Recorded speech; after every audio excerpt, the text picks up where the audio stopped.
So skill check A on the bottom of page 354 gives you a chance to kind of practice that a little bit. Now, moving to page 355 and example 2, let's talk about units of capacity. What if I want to work in the metric system, but I'm not measuring the length of something, I'm measuring how much it will hold.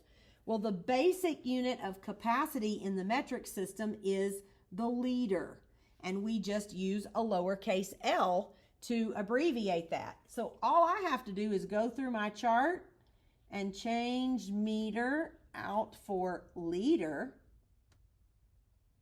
and I now have kiloliter. Actually, we're going to use a capital L, yeah. And I have hectoliter and deciliter and deciliter and centiliter and milliliter, and just the basic liter here in the middle. So let's do some conversions. A tanker fire engine can hold 3.785 kiloliters of water.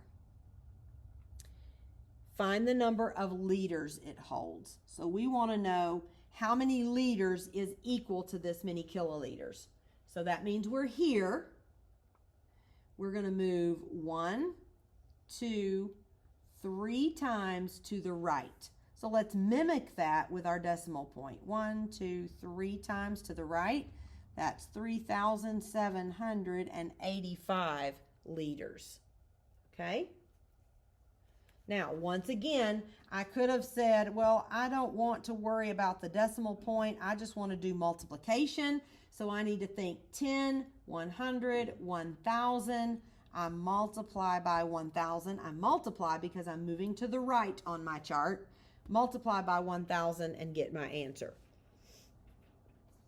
And skill check B gives you an opportunity to practice that on page 355. And now we're going to talk about the amount of matter or the volume in something. We've talked about length, which is meter in the metric system, and we've talked about weight, which is liter. Actually, that's capacity for liquids is liter. So now let's talk about weight. And that's grams in the metric system. And grams is just a lowercase g. So all I do is use the same chart. I just replace everything. So now I have kilogram and hectogram and decagram, basic gram, decigram, centigram, and milligram. And I can convert using these units. So example 3 on page 356 tells me if a 1 ounce gold coin weighs 31.1 grams, so 31.1 grams, how many of these gold coins would it take to have at least 2 kilograms, right? So we want to change grams. Let's do this. We want to change grams into kilograms, and then we want to compare this answer to 2 kilograms. See if it's greater, smaller, etc., and figure out how many coins we would need. Okay? So let's change grams to kilograms. We're here on our metric chart, and we're going 1, 2, 3 places to the left. So let's mimic that with our decimal point. 1, 2, 3 places to the left. We're going to need to fill in with a 0. So this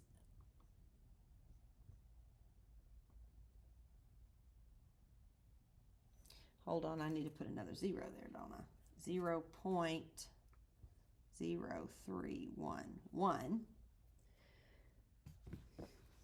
So a coin that weighs this much just weighs this many kilograms. So how many coins would it take to have 2 kilograms?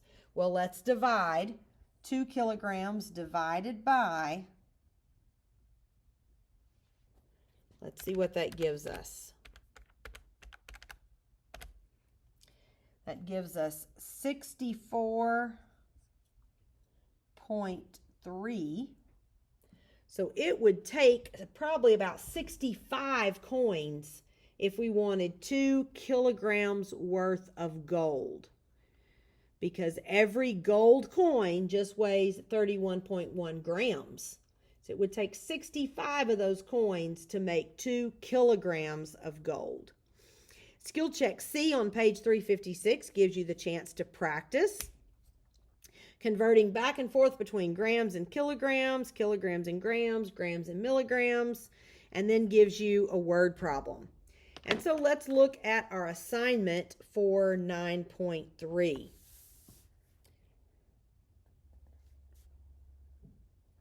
We're going to do 1 through 9 all.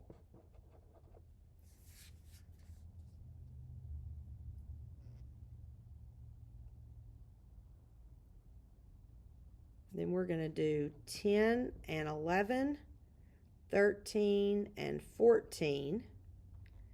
We're going to do 16 through 18.